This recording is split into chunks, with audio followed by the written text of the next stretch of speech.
Bonjour, comment ça va et comment va la santé?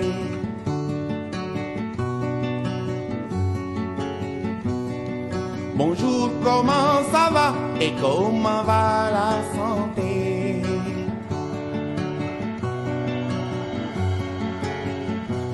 Iwai wergi yaram nelen welwele. Bonjour, comment ça va et comment va la santé? Bonjour, comment ça va et comment va la santé? asalaamaaleykum suñu mbokku téléspectateur auditeur radio télévision Asfiya yi man la El Badou ñi ngi ma dellu soit ci dimanche ji di leen ziara di leen nuyu di leen ziara di leen ñaanal yàlla jàmm di leen ñaanal yàlla yiw di leen ñaanal yàlla sutura ñun ñëpp yàlla ñu ko yàlla bool defal ci barke yonent bi sallallahu alayhi wa sallam ñu dellu soit comme d'habitude comme tous les dimanches di ñëw di waxtaan ak yéen ci mbirum wér-gu-yaram ci seen émission Ashifa tey nag ñu dalaloon suñu benn xarit suñu soppe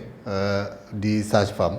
di war a ñëw ak moom ci benn thème bu ñu tuddee le travail de sage-femme maanaam li nga xam ne ni moom mooy liggéeyu sage-femme ñu xamee ko ni nag sage-femme moom mission bi nga xam ne ni moom lañ ko dénk moom mooy ñuy suivre ñu xool jigéen mu nekk ku wan lor ñu suivre ko tout au long de sa grossesse maanaam jamonoy ëmb bi yëpp ba mu am war a am doom ñu assister ko ba pare nag def suivi gynécologique bi loolu lañ ko santoon mu mel ni nag ci Sénégal moom sage-femme yi dinañ def beaucoup plus que ça ndax tey gis nañ ne ñi ngi def yeneen yoo xam ne nii sax wax dëgg yàlla xamewuñ leen ko woon wala du loo xam ne nii dañ leen ko dénk waaye peut-être ñoom ñoo ci gën a nekk mu à leur portée que ñi nga xam ne ni ñoom lañ tuddee médecins yi bon ñu ñëwoon nag tey di waxtaan man ak sama gan gi ci loolu yëpp Ndeye Bigué Ba Mbodj maa ngi lay ziyaara sama soppe sama xarit. maa ngi lay fay El Badou di kontaan ci invitation bi di nuyu auditeurs yeeg téléspectateurs émission bi di leen wax ni leen nous en tant que sage-femme dañu kontaan di ñëw di waxtaan ak askan wi ci mbirum wér-gu-yaram. Ndeye Bigué Ba Mbodj moom mooy présidente de l'association nationale des sages-femmes d'État du Sénégal waaye tamit mu nekk maîtresse sage-femme bu maternité bu hôpital Le Dantec. Man de c'est toujours un plaisir de te voir de te rencontrer de parler avec toi. Le plaisir est partagé. ana monsieur Mbodj mbaa mi ngi ci jàmm. mi ngi ci jàmm macha allah defaral nga ko ndekki laata ngay ñëw. fan yi dafa xawoon a tukki. génn réew mi. waaye ñu ngi préparé. waaye mi ngi ci jàmm ci kàttanu yàlla mi ngi ci jàmm. monsieur Mbodj maa ngi lay ziyaara bu baax bon di la nuyu. mais fay. donc ñu ñëw ci waxtaan wi rek xam naa ni ñu war a waxtaan yëpp bari na. mais ñu jukki ci rek. léeg-léeg damay dégg nit ñi di wax ñu tàmbalee ci léeg-léeg damay dégg nit ñi di wax ci mbirum jigéen naan jigéen dafa xat. jigéen dafa xat. Comment peut-on définir jigéen bu xat ndax moom la tubaab tuddee atrophie defe naa vaginale. du loolu. waaw mën na nekk loolu comme mën na nekk leneen parce que en fait jigéen bu xat ñu ngi koy gën a gisee si ki nga xamee ni mësta sëy donc comme mësta sëy ku nekk xam na ni kanamu jigéen nu mu bindoo dafay am lu ko tëj nga xamee ni moom la ñuy tuddee hymen bi donc hymen bi nekk membrane bu nga xamee ni xaw ma nu koy waxee ci wolof moom la wolof di wax ndaw waaye xam nga ndaw également dafa am ay duñ koy waxee ay sew-saw yi ci nekk parce que nit mën na nekk am ndaw te fekk ni hymen boobu ñuy wax amu ko parce que jigéen mën na judd sans mu am membrane boobu nga xam ne moom mooy boucher kanamam nga xam ne day bàyyi bunt bu ndaw rek bu nga xamee ni fa la póot mi jaar mais am na jigéen yu nga xamee ni amuñu ko waaye nag du tere ñu am ndaw parce que sëy bu njëkk moom ku nekk xam na ni wuute na te dafa am ay màndarga yoo xamee ni mën na ko am du naam du caaga ni da ngay war a gis deret bu bëri mais dafa am na nga xamee ni moom lay bindoo ak xat-xat boobu ñuy wax ba nga xamee ni dina tax dina ni kii kat fii moom mi ngi soogay pour la première fois mi ngi soogay li ñuy wax ci tubaab consommer mariage am wala dara donc xat-xat boobu loolu war na ko mën a indi parce que foo xamee ni mu nekkee woon bi mu nekkee xaleel bunt bi mi ngi tëju pour ubbi bunt bi day metti donc mën na indi xat-xat boo xam ne moo indi loolu am na yeneen xat-xat yoo xamee ni également dafay nekk loo xam ni dafay dab nit ki dafay dab nit ki mooy am na lu nga xam ne ay diaphragme lay tudd maanaam loo xamee ni benn membrane buy nekk ci biir kanamu jigéen bi nga xam ne day wàññi lumière kanam gi maanaam yoon bi ni mu nekkee genre tuyau loolu daf koy xatal dafay xatal yoon bi ba nga mel ni dafa mel ni yoon bu nu bouché nii rek wala ñu jël ay gravat teg ko ci diggu yoon xam nga dinañ fexe ne oto yi bu ñu doon dem dans les deux sens di dem aller retour da ngay gis oto bu jàll day may moromam mu jàll ndax xat-xat boobu donc loolu aussi ay diaphragme la yu nga xam ne mën na nekk ci kanamu jigéen mu mën a indi xat-xat bi leneen yi également mën na dem ba nga xamee ni ci âge jigéen bi parce que plus ngay jëm mag jëm ménopause di nga mën a am lu tuuti li nga xamee ni dina indi xat-xat parce que hormones yi nga xamee ni moom moo daan nekk ci kanamu jigéen di contribuer à ce que yoon bi bañ a xat yooyu sa yaram dootu ko defarati donc loolu dafay mën a indi xat-xat bi mën na également feebar bu nga xamee ni mën na nekk une atrophie boo xam ne dafay muqueuse bi ci boppam moom mooy bu ngay wax ci wolof dafay wow day mel ni garab xob bu dem ba wow koŋ ba nga xamee ni pour mën faa jaar day daal di indi jafe-jafe kon boo gisee nag une femme multipare koo xam ne jur na jurati mu xat kon loolu normal waaw moo tax bu amee rek il faut que ñu xam lan moo ko def mais xat bi également il faut ñu xam xat bi ndax ci bunt bi la kanamam la nekk wala ci biir la nekk parce que bu fekkee ne dafa am ay comme ni ma la waxee li nga xam ne moom mooy baare yoon bi ci biir loolu généralement il faut ñu xam ndax pour nit ki am ko lañuy am lu ñuy tuddee di dyspareunie maanaam loo xam ne métit la boo xam ne ci biir sëy bi mais day am bu nga xam ne dañuy wax ni ci kanam buy soogoy ci kanam gi lay nekk wala dyspareunie profonde boo xam ne dafa nekk ci biir biir donc bu nekkee ci biir ça veut dire que am na loo xamee ni moom moo xatal yoon bi ba nga xam ne loolu da koy dal léegi nag mën na si jóge aussi ci yenn chirurgie yoo xam ne amoon na ci kanamam yoo xam ni mën na indi également yooyu jafe-jafe ba jigéen di xat mais loolu kon mën na influencer ci accouchement waaw mën na influencer ci accouchement am à condition que mu bañ a nekk obstacle parce que su fekkee ni lu nga xamee ni lu wow la am na noonu ko mën a traité ci biir ëmb bi ak nu mën a defee ñu ko mën a jàppale ba nga xam ne war na mën a wasin normalement mais am na ay obstacles yi ma lay wax yoo nga xamee ni loolu dafay xatal yoon bi nga xam ne bopp bi mënu fa jaar yooyu am na si yoo xam ne on va être obligé def césarienne maanaam jëli xale bi pour que mu mën a wasin normalement mais ba tey kon xat-xat bokkul ak soccet waaw xat-xat bokkul ak xam nga soccant li olof naan soccet olof yi ñoo koy wax soccant waaye ñun waa kër docteur xamuñu luy soccant xamuñu luy soccant li ñu xam moom mooy hymen maanaam benn membrane boo xam ne dafa nekk ci kanamu jigéen mais membrane boobu dafa am melokaan bu wuute ci jigéen ñi am na si ñoo xam ne seen bos dafa mel ni élastique donc mën na bàyyeeku taaweeku te du indil ndaw si jafe-jafe ba nga xam ne kooku même premier sëyam mën na bañ a gis deret parce que dafay am lu ñuy tuddee hymen complaisant parce que hymen bi dafa élastique am na ñoo xam ne ouverture hymen bi yenn yi dafay nekk lu mel ni comme genn wàllu weer semi lunaire nga xam ne boobu tamit su fekkee ni l'hymen n'est pas très dur mën na jàll mais dafa am ay ñoo xam ne seen hymen kii bi ni mu bindoo au lieu que mu def benn ouverture rek day def ay bënn yu sew donc perforation lay mel ni genre tame yu def ay bët yoo xam ne deret ji mën na ci jaar mais kooku sëyam bu fekkee ni hymen bi dafa xaw a dëgër pour ñu dindi pour mu mën a sëy normalement day am jafe-jafe ba tax na ñun ci suñu xalaat dañu ni xëy na loolu la ni mu nekkee ay bënn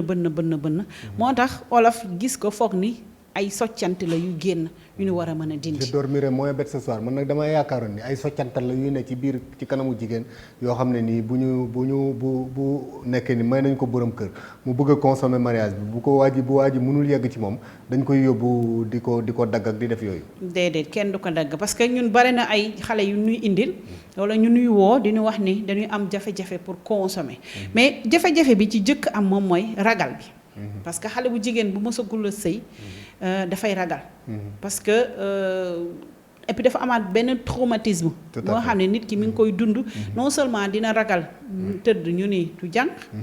mais également ragal na douleur bi ciy nekk. et également parfois dafay am li ñuy wax absence de préliminaires yi nga xamee ni moom mooy tax jigéen bi mën a naturellement lubrifié wu. ba nga xamee ni sëyam mën na dina saf dina metti première fois parce que première bi moom kuliyalin il faut que mu am loolu. mais on n'a pas besoin soxlawunu di dagg. parce que kanamu jigéen amul ay donj yu fa nekk ay luy tëj yoo xam ne dañ koy dagg ak ciseau wala lañset. normalement ñun bu ñëwee dinañ waxtaan ak couple bi parce que généralement da ngay waxtaan ak ñoom ñaar. parce que am na loo leen di yeddee am na noo leen di yabe. ba nga xamee ni dinañ xam naka lañ ciy demee ba nga xamee ni yooyu jafe-jafe du am. am na tamit bu fekkee ni gis nañ ni kii bi xat na xat bu nga xamee ni par exemple plus ngay jëm mag plus hymen bi des fois muy gën a dëgër. parce que âge bi ngay am. mën na ko am mais ñun dinañ la bindal ay garab yoo xam ne genre. gel lay nekk yu nga xam ne dafay lubrifier kanamu jigéen gi nga xam ne ñoom ñaar ñëpp dina leen expliquer ban waxtu lañ koy def nan lañ koy defee ba nga xamee ni ñun de ci sunu expérience ñin ci am ñëpp que muy sunu biir famille personnelle que muy ay ñoo xam ne dañ leen xam chaque fois que ñu bindal leen loolu dinañ ci am ndam dinañ ci am ndam génn nañ ci te traumatisé wuñu jigéen bi di ko daggate kon nag mu war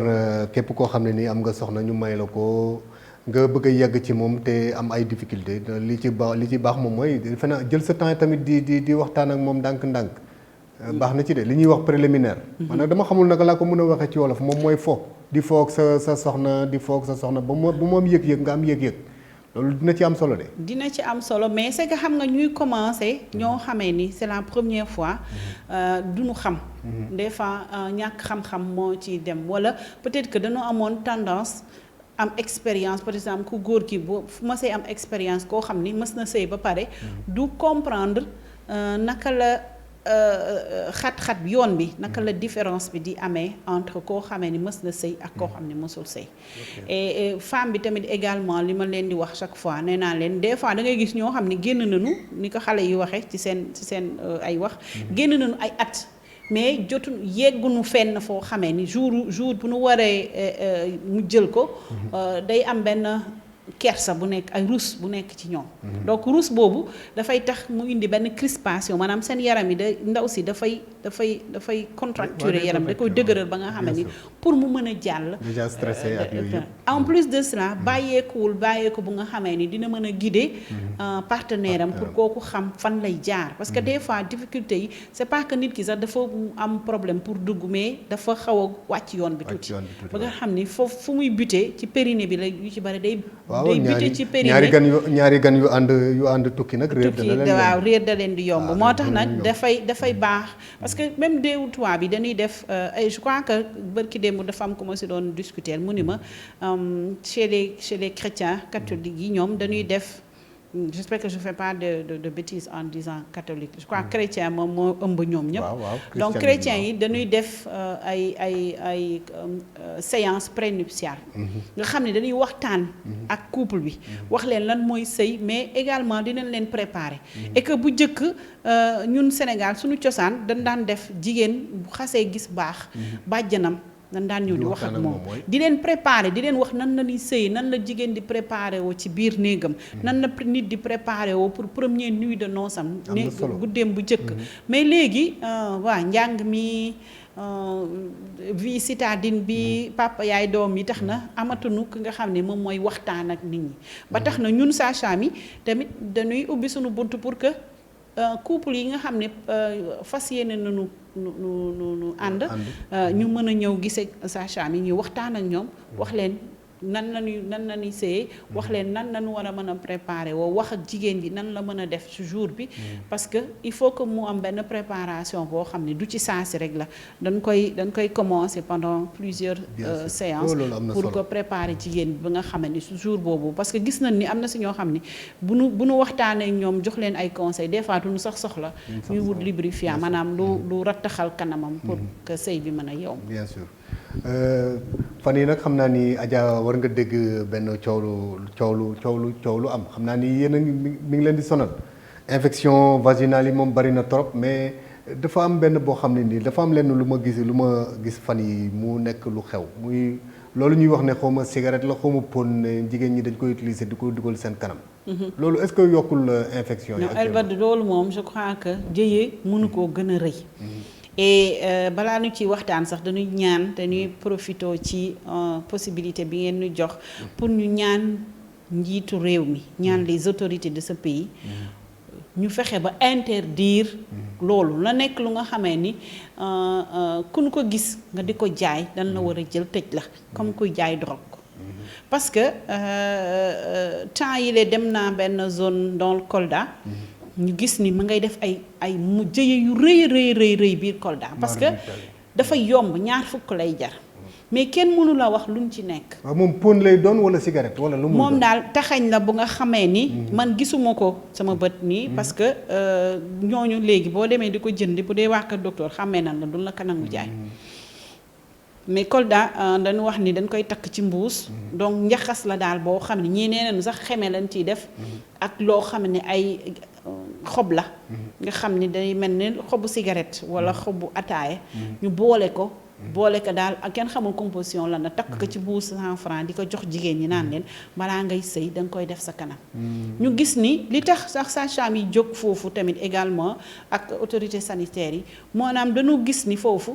cancer yi kanamu jigéen butitu njurukaay bi dafa col de l'utérus dafa commencé bari à Kolda waaw ñu gis ni da nga doon gis ni boo xam nga processus su cancer du col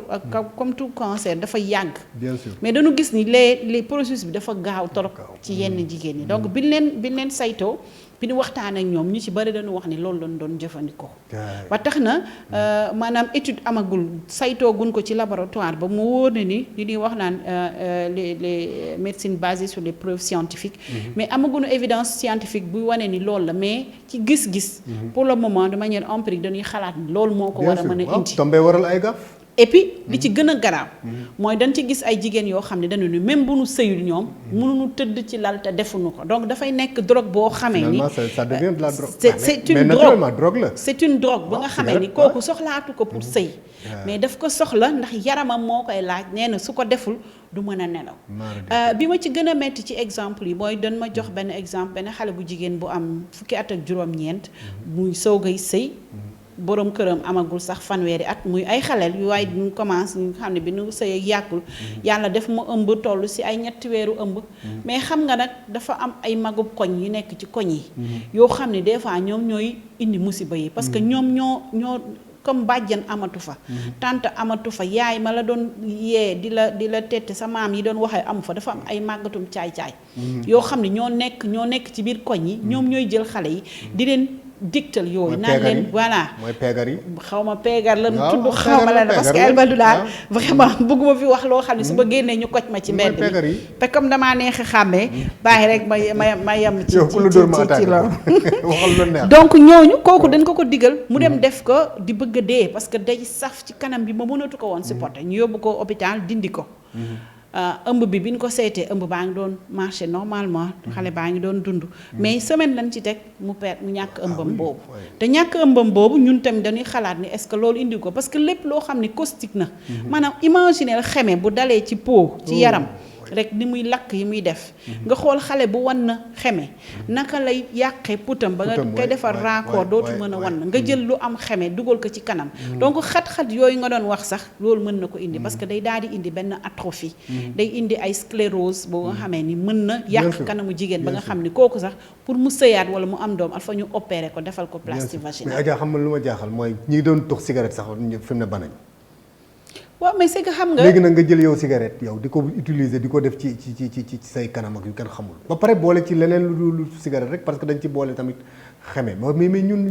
loolu ndax bànneex jar na ko. bànneex boo xam ne finalement yow bànneex ba nga ci doon ut sax léegi utatoo ko ci di nga dem ba finalement góor dootu la gënal waaye boo ko defee rek yëg sa bopp loolu yàlla nañ ci yàlla musal. yàlla nañ ci yàlla musal et puis du question ni man je crois que man dama toog di poser wu question sax man est-ce que c'est pas beneen yoon. bu jaaykatu drogue yi jël. pour mën a jaay seen drogue. parce que jigéen. parce que dañu wax ni nit bëgg-bëgg mën nga ko cee nax te comme jigéen bu ne yaa ngi xool noo neexale sa borom kër nit jigéen bu ne yaa ngi yaa xam yaay wujje yaa xam wujjewoo yaa ngi xool noo téyee sa borom kër ci kër gi nooy fexe ba nga xamee ni du xooli feneen wala même boo ko seqeek say nawle sam nga fexe ba doo jël ndaare donc jigéen suba su xëyee moo xam lu koy lor moo xam lu ko lorul moo xam lu baax moo xam lu safaanoo mi ngi koy jéem di ko def wala sax mu ni naa ko def pour am njaboot bu barkeel donc loolu dafay tax na ba jaare foofu pour nax leen pour jëlloo leen loo xam ni mën na leen indil jëya pour que ñeneen ñi mën cee am xaalis parce que même bu fekkul tabac sexuel bi li ma doon wax keroog ci répondre benn nit ci réseaux sociaux yi ma ni ko am na yu ñuy jaay dans les arrière-boutiques wala dans des boutiques yi nga xamee ne avec pignon sur rue ñu nga xam ne dañ lay jaay ay produits cosmétiques wala d'autres produits yu nga xamee ni voilà dañ lay wax pour parfumer sa kër wala nangam mais maintenant c'est en ligne dans les réseaux sociaux yi la commande yi di def dañuy bu ñu ni commande bi ñëw na soo demee ci ginnaaw boutique ba sa lañ lay jaay yoo xamee ni on leur donne ay noms yoo xamee ni yu attractif ba pare présenté ko d'une manière ba nga xam ne da ngay foog ni lii macha allah sans moom dara du dox te fekk ne composition ba xamoo ko et que loolu également mi ngi rey jigéen ñi ñu ci bari jafe-jafe yu bari jigéen ñaa ngi koy am te yooyu moom moo koy indi donc bu nu def fixation ci tabac sexuel parce que tabac sexuel am na ñu koy tuddee yeneen tur sax pour nëbb turu tabac bi am na ñu koy tuddee tababa am na ñu koy tuddee nokkos ñii di ko tuddee jimbo ñii di ko tudd ay tur yu bari yu nga xamee ni dañ koy tuddee wala parce que ki nekk Kolda maire bi du gisoon mu koy jaay soo demee di koy jënd da nga ko naan garabu jigéen laay jënd si. garabu jigéen. waaw man gis naa ko tuddee neex. waaw donc bari na te du tabac sexuel bi rek la parce que il faut pas que ñu fàtte ni yeneen yu bari ñu ngi koy jaay fii à Dakar et dans les grandes villes di ko jaay dans les réseaux sociaux à travers les réseaux sociaux di ko jaay dans les boutiques yu nga xamee ni peut-être leneen lay proposer loo xam ni si taaru jigéen la leneen lay proposer pour te dire que voilà naka ngay mën a def ba gérer sa biir kër ak yooyu mais dañuy utiliser genre produit yooyu. mais il paraît yàgg na de. yàgg na fi parce que am na benn femme bu ma waxal mu ne ma Elbadou ma ne ko mu ne ma man sëyatuma ak góor ma ne ko bon mu ne non sëyatuma ak góor ça fait presque 2 ans bay yóotu 3 ans sëyatuma ak góor parce que góor satisfairatuma ma ne ko mbaa jàmm la loolu mbaa musiba la di mu ne ma non man la tabac sexuel boobu ma doon jël moom moo dem ba finalement fi ne nii j'en suis dépendante su ma ko jëlee rek yëg naa sama bopp tëdd naa nelaw je peux me passer des hommes loolu musiba la di Adja. weesu na nekk musiba parce que kon xam nga ni déjà effet yi.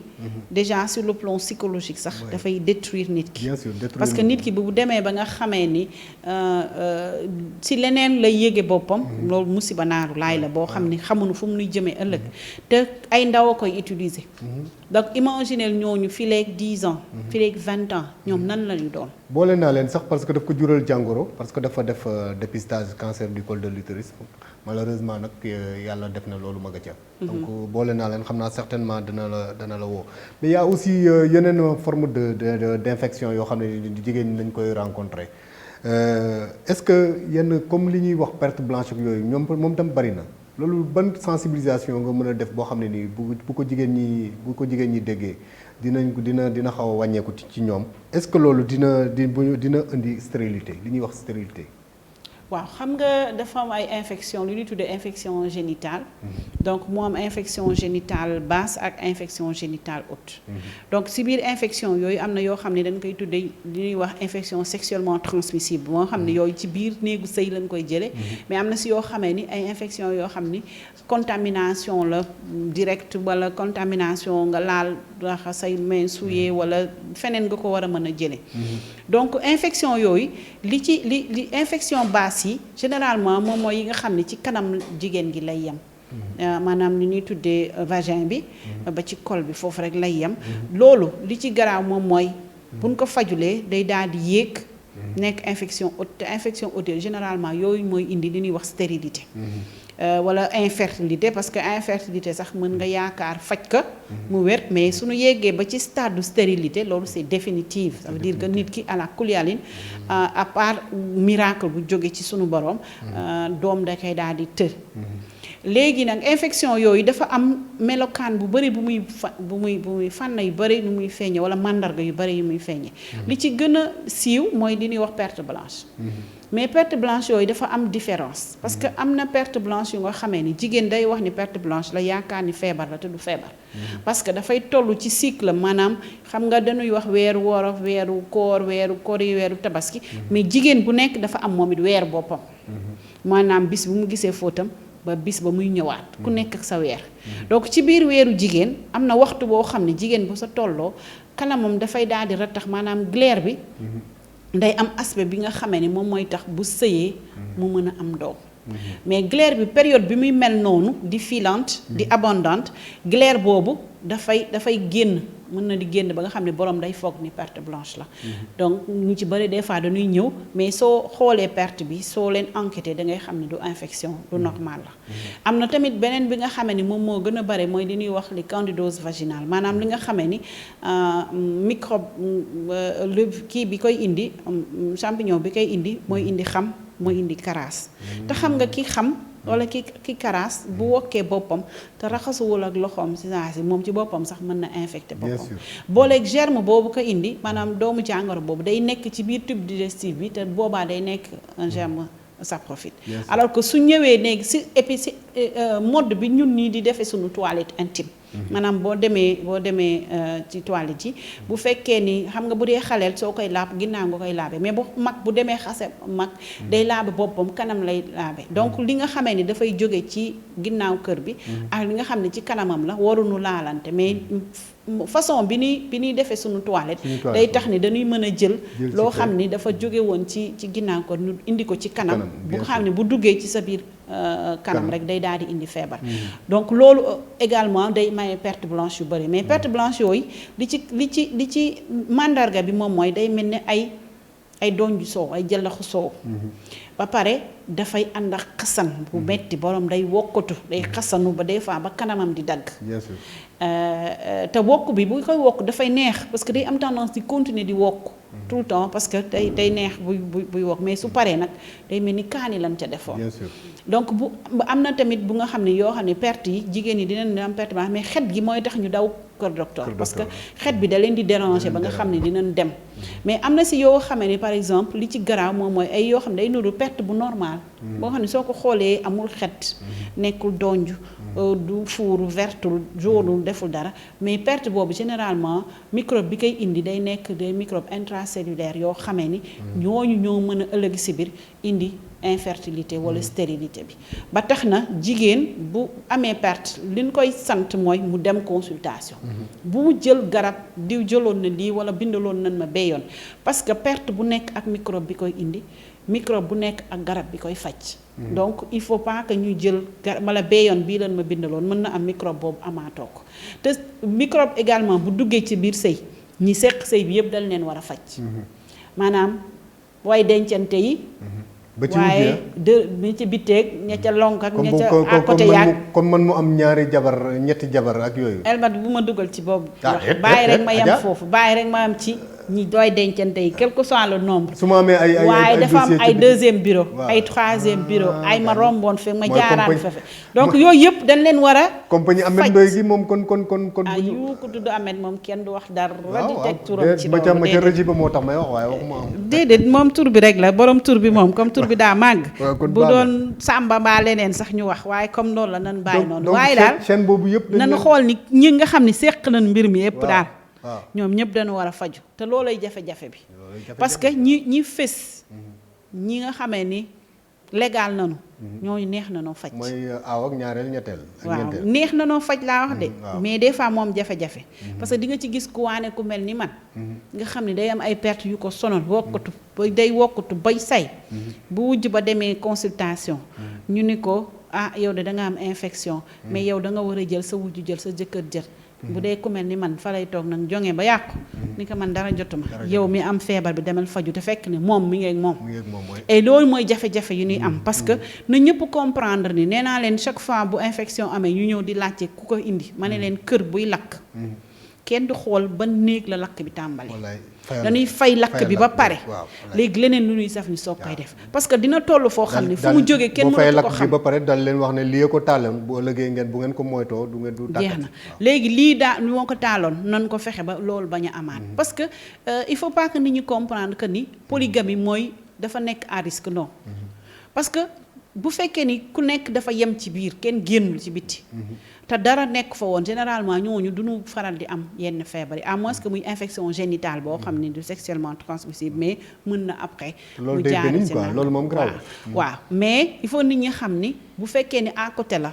te à côté boobu am na à côté parce que loolu moo si jafe parce que da ngay am da ngay am beneen partenaire mais partenaire boobu day am beneen partenaire te c'est comme si yow da ngay nekk partenaire u kooku parce que lu mu jëlee ci fee da koy daal di dugal si waat de manière indirecte waaw de manière indirecte ba tax na daal dañoo bëggoon bu infection amee perte blanche amee moo xam perte bu normal la boo yaakaar normal la kon bu wala ngeen gisee jigéen bu ñëw am infection ngeen koy enquête yenn enquêtes yi pour jéem waaw il faut nga xam yëf yi naka la tàmbalee il faut nga xam moom ban mode de vie la am il faut nga xam naka lay sëyee il faut nga xam ndax amul yeneen jumtukaay yi muy utiliser parce que des fois di ma lay wax yi ñuy wër di jaay ci biti di leen ko jox naan leen ay safal la yu ci bëri nan fan koy denc setul emballage ban koy def stérile ña koy defar xamoo dans quelles conditions lañ koy defee yooyu sax mën na indi ay microbes yoo xamee ni des fois daawoo ko sax retrouver ci kanamu jigéen nga di ko fa fekk donc il faut nit ñi xam ni yooyu yëpp ay jafe-jafe la yu ñu war a moytu bu baax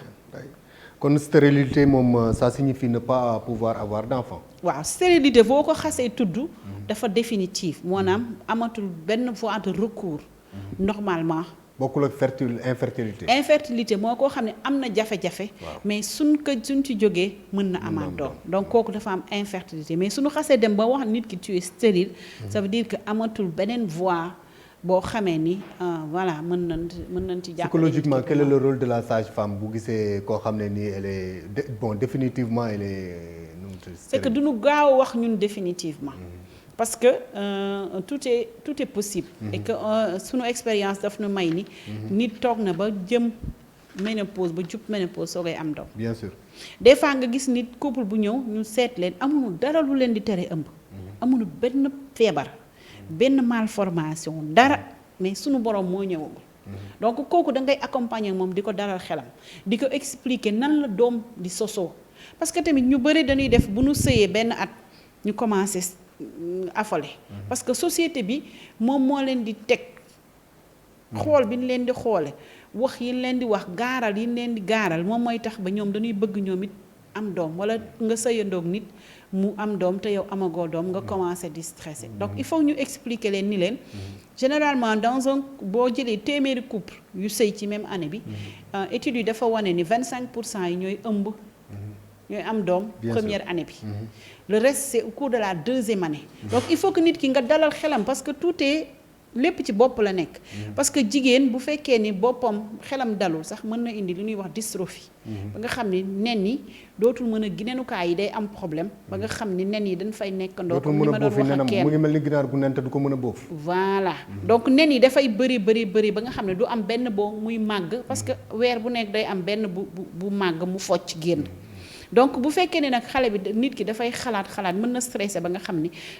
peau bi retrouver der bi wër nenukaay bi day dëgër ba nga xamee ni focc bi day jafe mais également nen yi day nekk ñoom ñëpp màggandoo du ñu toll ci taay bu leen di tax ñu mën a focc waaye ku nekk day mel ni day mel ni làmbi golo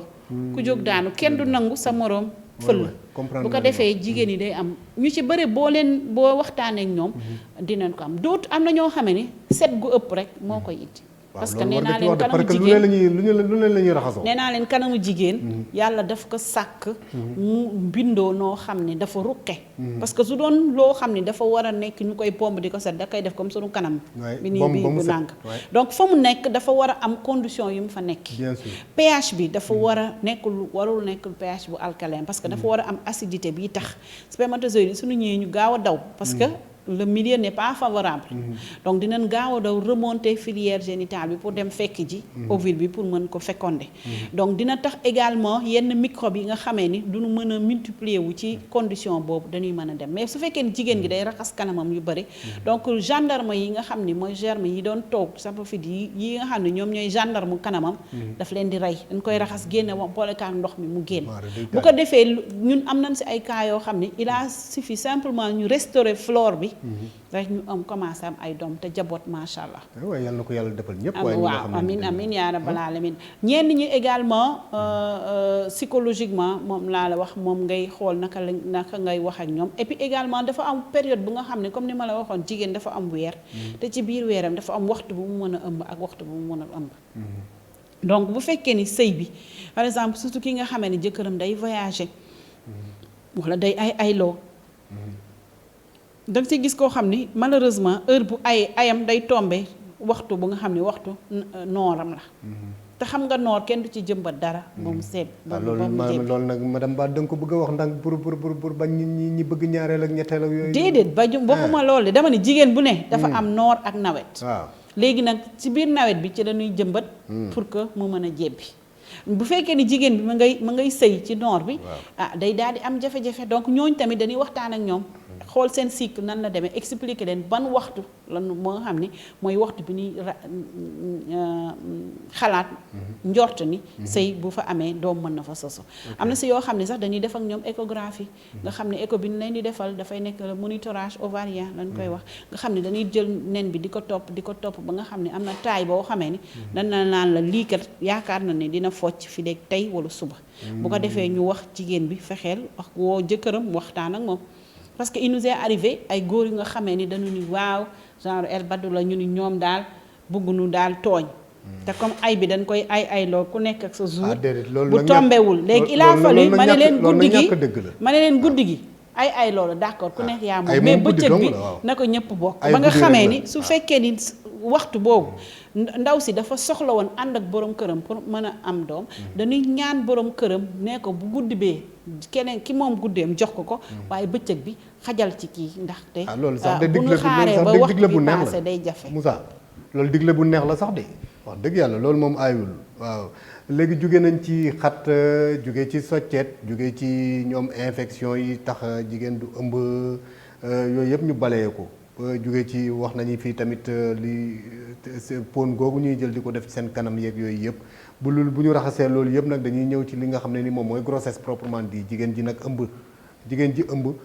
Sénégal nag jigéen ju ëmb moom bari na fi coono ndax bari na lu bari luñ koy tere jigéen ju ëmb du lekk gerte jigéen ju ëmb du naan ndox mu sedd jigéen ju ëmb du doxon dafa war a doxantu tâche ménagère yi mu war a def ak yooyu yëpp ñu bëggoon nga baaxee ñu li nga xam ne nii jigéen ju wérul jigéen bu ëmb na ban comportement la war a amee ci biir këram yan tâche ménagère lañ ko war a mën a may mu def ko lan la war a ndax war na naan ndox mu sedd ndax waru ko naan de façon balee rek nga dikkal ñu ci vraiment grossesse. waaw ëmb xam nga ñun Sénégal dañ koo xaw a def muy presque feebar ba tax ñuy wax jigéen wéru mais ëmb du feebar. ëmb du feebar état bu physiologique la bu normal. boo xam ne jigéen bu nekk yàlla daf la def pour nga mën a ëmb. donc condition yi bu fekkee ni yàlla ëmb bi am na donc sa yaram xam na nu muy mën a comporter woo pour mën a ëmb boobu. donc li ci am solo moom mooy bu njëkk ragal wala ñàkk xam da daan tax moom ay tabu alimentaire. jigéen wérul du lekk li nga xam lekk yi nga xam ne da ko doon soxla pour mën a tabax yaramam ak tabax bébé bi nekk ci biir dañ ko daan tere mais contrairement wala di gën a garaaw mooy dañ koy tere li mu soxla ba pare di ko digtal li aay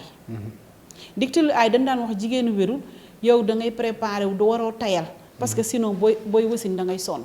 alors que jigéenu wérul warta jël ay charge lourde travail yu diis yooyu di ko def warta yëkkati lu diis warta yanu lu diis dafay war a mooy du dëbb parce que même dëbb bi bu njëkk boo ko masaan wax ñu ne ni waaw boo daan def loolu soo dëbbee ba ñaq sa mat dafay soq bi waaw alors que temps yooyu mortalité maternelle dafa bëri woon ndax da nga daan gis ku di soq ba nga xam ne ànd bi day décollé wu nga bu jékki saa ci biir soq bi mu commencé gis deret ñu naan kuy tonki deret ak kuy tonki ndox alors que booba fekk na kooku mu ngay loru ndaxte doom ja loru na ndaxte bu ànd bi xollee ko xale bi dootul mën a am oxygène deretam day sotti mais yaay ji dina yàgg ba nga xamee ni moom ci boppam sax deretam dootul mën a way ba nga xamee ni ñun déete ndey yi ñuy am yu ci bëri feebar bu mel noonu moom moo koy indi également dañ leen di tere lu bëri parce que dañuy ñëw di leen wax kuy naan ndox mu sedd sa doom dafay taay te yooyu ay bidaa la na ñëpp xam ni amul benn rapport ni mu tàngee sax nag vraiment te soxna si dafa war a dafay naan fu mu toll dafay mar fu mu toll donc dafa war a mën a naan lekk fruit par exemple dañuy wax bul nekk xaal alors que xaal non seulement dafay désaltérer maanaam dafa am ndox mais dafa am sucre bi nga xam ne da lay jox ay glucides bu pare dafa amaat ay fibres yoo nga xamee ni dafa baax ci doomi xaal yi ci boppam sax fer la donc loolu yëpp bu fekkee ni jigéen ñi dañ ko ni bu ko jël looloo tax jigéen ñi dañuy laati kaaf ci seen biir ëmb laati kaaf boobu dafay tax ñuy mën a am ay doom yu petit poids de naissance day tax ñuy mën a am ay ëmb yu tuuru day tax ñuy mën a am ay xol doom yu loru ci biir bi day tax ñuy mën a am ay carence en fer anémie boo xamee ni suñu wasinee toq deret rek boo xam ne ñàkk nañ ko rek génne nañ ko ci biir ëmb bi mën na leen a lor ba tax na il faut nit ñi xam ni jigéenu wérul li ko war moom mooy dafa war di lekk ñetti repas yi mais en plus de ñetti repas yi diggante ndékki ak añ war nañ ko wutal collation diggante añ ak reer war na njogonu ko kon daal ma dégg ci ne jigéenu wérul dañ ko war a yàq mu yàqu yaxet waaw xam nga yàq sax tem ñu nii mais daal war nañ koo toppatoo daal laa bëgg waaw ñu di ko aayoo nenne di ko nabee di ko jox muy lekk yokku dépense bi parce que góor bu sa soxna boo ko dénkee doom parce que ëmb lan la góor gi mooy jël dénk doom ji jabar ji ne ko téyal ma ko sàmmal ma ko ba mu mat nga génne ko jox ma ndax bu génnee daal di jël sant Elbadou dootul sant ba waaw wax dëgg yàlla kooku war nga ko toppatoo njaboot yi Mbodj lañ sant te man balaa sant gis nga ko kon nag waaw soxna si tamit santul ñi ngi waaye doomi ñing la ñuy sant non mais xam nga yooyu yëpp dafay am nga ndax loolu dafay wane ni non vraiment ñun da ngeen nu dénkoon ñu di leen ko toppatoo te mbir nag soo ko dénkee fenn da nga war a toppatoo ka nga ko dénk dëgg la te toppatoo la nga ko dénk également ba tax na dañu war a toppatoo lekk bi jàppale ko mu dem defi visite am gën ngaa néew war na def 4 visite ci biir ëmb bi visite bu njëkk bi njëriñam mooy tax ñu xam état de santé fu mu toll bi muy ëmb xool ëmb bi benn la wala ñaar wala ñett xool ëmb bi ndax mi ngi place am xool ndax amul benn feebar bu mën a gàllankoor kon échographie c'est nécessaire quoi échographie bi c'est nécessaire gën ngaa néew mën nañ cee def ñett ndax trimestre bu nekk war na noo mën a def benn bu njëkk bi moom mooy tax ñu xam ndax localisation bi ndax mi ngi place am ndax ñaata la ndax amul benn jafe-jafe bu ci am ndax xale bi sax amul parce que am na li ñuy wax trisomie 21 ci première échographie boobu mën nañu def mooy li ñuy wax naan clarté nucale day tax nga mën a xalaat ni kii kat mën na développer trisomie 21 loolu yëpp mi ngi wane ni loolu yëpp mi ngi wane ni consultation prénatale moom c'est très important ñaareel bi dina mën a xam ndax wér-gu-yaram mi ngi doon xale bi ànd bi ni mu nekk parce que premier mois bi du ànd bi mais deuxième mois dinañ xam ndax ànd bi dafa suufe wala ndax ma nga ca kaw ba nga xamee ni ànd boobu dana tax léegi si bi ñu xam bu wasin jotee nan la war a mën a wasine mais également dina tax yeneen analyse ñu defaraat ko ki nga xamee ni dañoo gis ni par exemple dafa war a def lu ñuy tuddee diabète gestationnel ñu war ko mën a lijjanti balaa mu nga xamee ni xale bi dina taay torop ba bu génnee day nekk lu ñuy tuddee des colosses au pied d'argile maanaam dañuy taay torop waaye day nekk comme paftan seen wér-gu-yaram du demee noonu ñetteelu kii bi échographie bi moom buy dugg ci weeram lañ koy def parce que looloo tax ñu xam ban position la xale bi di ñëwee xale bi ñaata taayam lan la est-ce que ni mu toll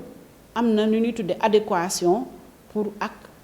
bassin wu yaay ji ba nga xam ne yoon ba mu war a jaar xaj na fa ndax boo fekkee ne da nga jël yoon bu xat nga jël camion 10 tonnes xam nga 20 tonnes bëgg ko fa jaarloo day dem bu foofu mu kale ca yoon ba dootul mën a génn dootul mën a avancer donc loolu yëpp dafay tax ñu teel ko mën a prévoir ba pare ci biir depuis première visite bi dañuy def li ñuy wax le plan d'accouchement maanaam préparer naka lay wasine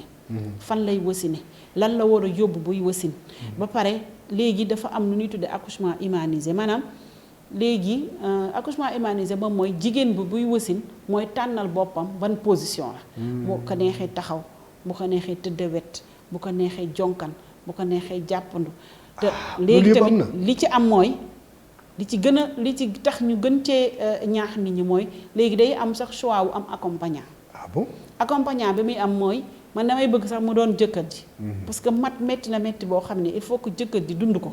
pour mu gën a fonk jabaram. mu gën a xam nan la jabaram sonne balaa muy dégg papa. donc wala muy goroom wala muy yaayam mais loolu dafa laaj tamit restructuration ci suñu service yi. parce que ni ñu ko tabaxee. des fois du may ñu mën a def loolu. ba tax na temps yi li ñuy jóg moom mooy fexe ba structure bu nekk naka lañ koy réaménager ba nga xamee ni dinañ mën a am espace bu ñu mën a tuddee l'accouchement humanisé surtout accouchement en style libre pour que jigéen bi mën a am ku ko gunge. su boobaa dina tax sax relation yi nit ñi nekk ci biti di jaaxle. di énervé di mer. duñu xam li nekk ci biir dinañ ñëw bokk ci mbir mi. xam dund ko ba nga xamee ni waxtaan bi dana gën a dana nii te dinañ gën a wàññi. loolu de bu ngeen ko loolu de bu ngeen ko defee sage-femme bu nekkoon problème am 100% la 50% ou 50% ou 70% yi dañuy dañ. parce que lu ci bëri ñàkk a xam rek la ca biir salle d'accouchement mais bu nekkee ni man mii tey man maa duggoon ñëw tey fekk soxna si di accoucher ma ñëw taxaw la ca nekk yëpp dinaa ko xam. loolu la ñu bëgg loolu la ñu bëgg je crois que philosophie bi waa kii indi loolu japonais yi ñu philosophie bu nga xamee ni nit ñi dañ ko war a xam mais nit ñi dañ ko war a dund parce que loolu dafay nekk comme retour à li amoon. bu njëkk retour à la nature retour au naturel nga xam ne jigéen dafay wasin normalement na mu daan wasine ci temps yu jëkk ya mais mu ànd ak cet mu ànd ak li ñuy wax prévention des infections mu ànd ak àndandoo bu nga xamee ni ak bokk ak moom métit bi ba nga xam ne dina wàññi bu baax a baax ñu jigéen di sonne ci biir ëmb bi parce que dinañ am ay massage yu ñu leen di jàngal ba nga xam ne dina wàññi douleur bi parce que la femme dina mën a supporter douleur bi parce que sëy bi dinañ ko relever ba nga xamee ni du gaaw a sonn mais également gis nañ ni loolu noonu dina wàññi bu baax ndeete ndey ak doom. waaw c'est très important gis naa tamit madame la sage-femme la présidente des sages-femmes Bigué Ndeye Bigué Bambodj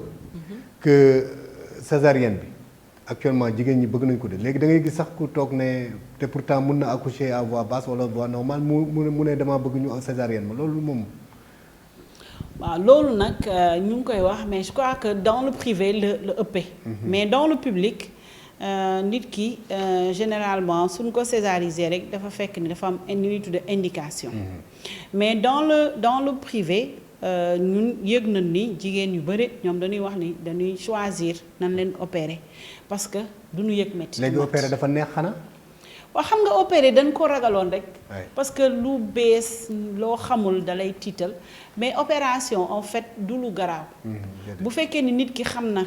maîtriser na technique bi. bu fekkee ni plateau technique bi relevé nañ ko ba nga xam ne lépp lu fa war a am ma nga fa. bu fekkee ni am na lu nga xam ne dinañ mën a def anesthésie bu sûre. bu fekkee ni am na ay instruments matériel boo xam ne mooy li ma wax ci plateau technique bi rek lépp lu nga xamee ni soxla nañ ko. opération yàggul. moo tax ko gën a yàgg. moo tax ko gën a yàgg foofu moo ko gën a metti foofu. waaye tamit opération il faut pas que ñu banaliser ko. parce que ce n'est pas un acte bu banal. ce n'est pas quelque chose de loo xamee ni amul risque. accouchement normal moo gën a noppale te amul séquelle. parce que am na ñoo xam ne soo xottee seen yaram ñëwaat ko day indi ay tut. bien sûr day tut ci biir waxuma tut ci der bi. mais ci biir. te ki nga xamee ni bëgg na jaboot bu defee opération benn yoon ñaari yoon ñetti yoon lu mu gën a bëri ñeenti yoon. biiram dootul mën a supporter ñëw xotti beeg ñawaat bi. kooku xam nga ni du mën a jaboot. alors que ki nga xam ne dafay wasin normalement bu xasee wasin ñeent fukki guddi yi bu paasee rek butitu jullikaam delluwaat na place am bu dee kanamam dañ ko yokkoon dinañ ko ñëwaat ba mu mel na nu mu meloon di nga gis sax koo xam ne am na ay doom ak doomaat mais bu wasinee ni ñuy ñëwaate kanamam dina tax na moom toujours dafay mel du nekk jànq gaa mais day mel na koo xam ni sëy bu bees la. xam nga donc yooyu yëpp ay avantage la. et puis ci saa si di nga mën a nàmpal sa doom. ndax contact peau à peau bi maanaam bu xale bi génnee rek ñu teg ko ci biiru yaayam mu commencé nàmpal bi donc relation bi yaay ak doom di am accouchement normal da koy gën a yombala. kan moo war a def césarienne sage-femme bi wala kan moo war a def césarienne ci maternité bi. maternité bi gynécologue bi mooy def césarienne bi wala chirurgien yi. parce que dans certaines structures. bu nu amul gynécologue dañuy am chirurgien boo xamee ni moom mooy def césarienne yi. pendant ce temps quel est le rôle de la sage-femme. pendant ce temps le rôle de la sage-femme moom mooy surveiller femme bi. bu fekkee ni détecté na que ni kii am na ay complications yu tax. warul mën a wasin mu teel ko yabal ci ki koy opérer. parce que ki am na ñu nga xam ne ñoom dañuy toog rek xaar sage-femme bi indil leen. donc sage-femme boobu il faut mu xam ki mën wasin normalement ak ki mënul wasin normalement ki mën wasin normalement également mu di ko si bu koy surveiller bu gisee benn complication bu am ci yaay ji wala complication bu am ci bébé bi dina ko teel a mën a détecter pour mën ko yebal ñu def césarienne bi pour def sauver le bébé wala sauver la mère wala sauver les deux. Également par exemple Madagascar les sages-femmes dañ leen jàngal ñu def césarienne parce que dañuy toll fu nga xamee ni césarienne dañ koy soxla peut-être que gynécologue du fa nekk chirurgien loolu laa la naroon laaj comme question parce que dama la naroon laaj ndax xalaat nga ni benn bés fii au Sénégal dinañ dem ba sage-femme di def intervention. mën na ko def. question bi moom mooy est-ce que dinañ ko nangu mu def ko est-ce que dinañ ko bàyyi mu def ko. parce que quelque part il faut que nit ñi tamit ñu ni comme délégation de compétence la yu nga xam ni dañuy gis zone yi nga xamee ni dañ ko délégué ay sage-femme parce que sage-femme mooy ki nga xamee ni dafa jàng ba am bac. dem defi licence 3 ans jàng 3 ans génn ak diplôme licence am. donc niveau d'étude am daf koy may nga xamee ni suñ ko capacité maanaam suñ ko tàggatee dana mën a def liggéey boobu bu jaar yoon donc ñu gis ni yenn pays yi surtout en Afrique wala dans les pays asiatiques ñu ngi tàggat sage-femme yi ba nga xamee ni fépp foo xam ne jigéen dafa soxla césarienne te gynécologue nekk fa chirurgien nekk fa sage-femme bi mën a def césarienne boobu mais dañ koy tàggat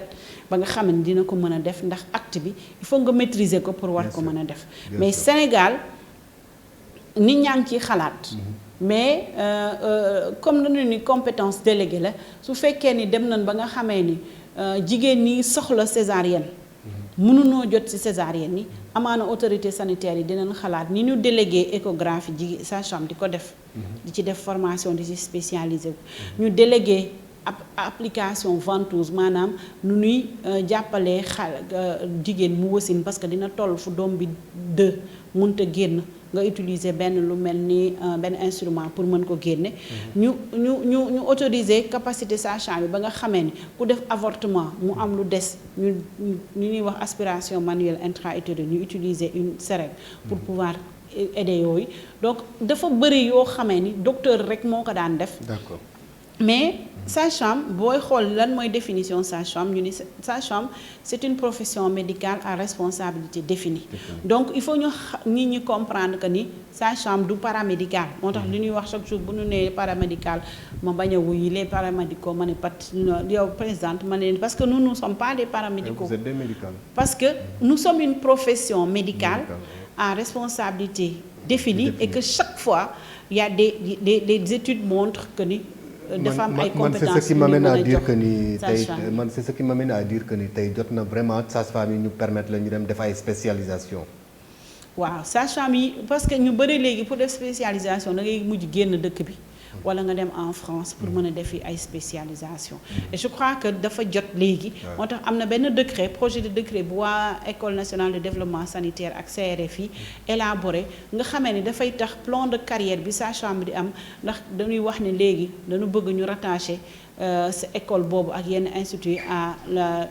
enseignement supérieur nga xamee ni léegi plan de carrière day daal di am parce que licence bi dañ koy reconnaître au niveau de l'université sage-femme bi mën a am dem defi ay spécialisation mais tout en restant dans sa profession et ñu ngi profité également ci opportunité bi ngeen di jox di gërëm ku ñuy tuddee docteur Makhouredia Thiam nga xam ni ma nga UFR santé bu Saint-Louis xoolu kooku jàmbaar la bu nga xamee ni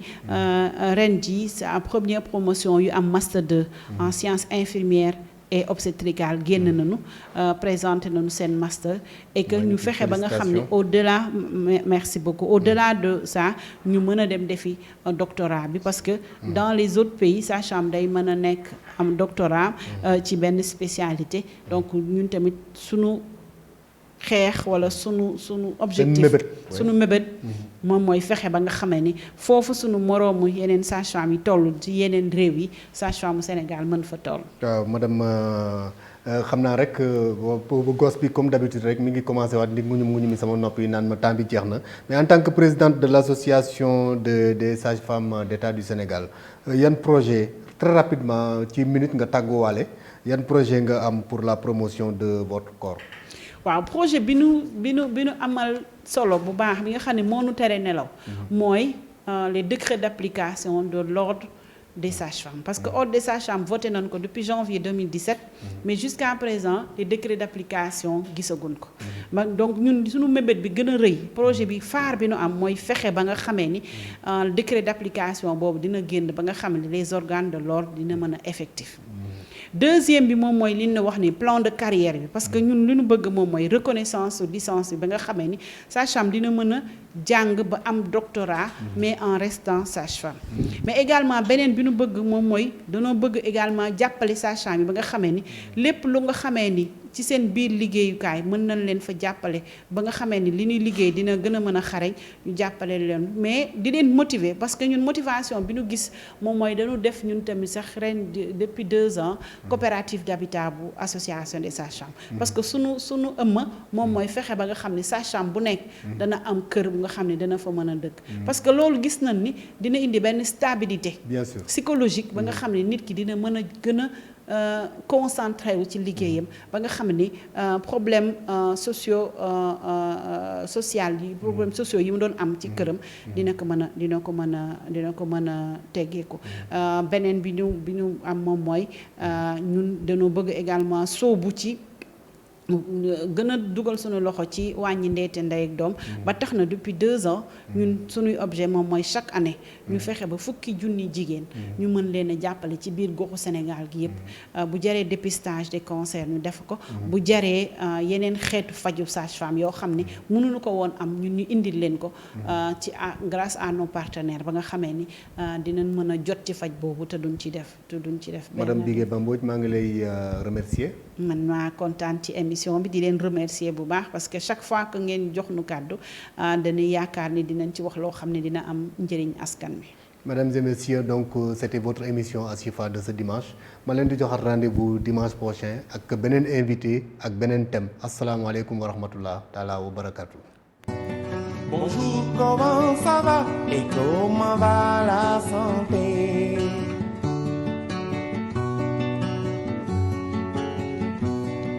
Bonjour, comment ça va et comment va la santé?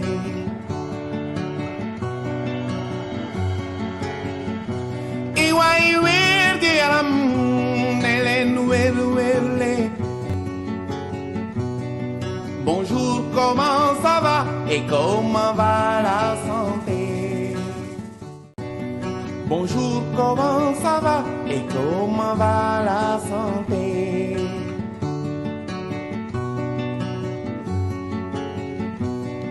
Bonjour, comment ça va et comment va la santé?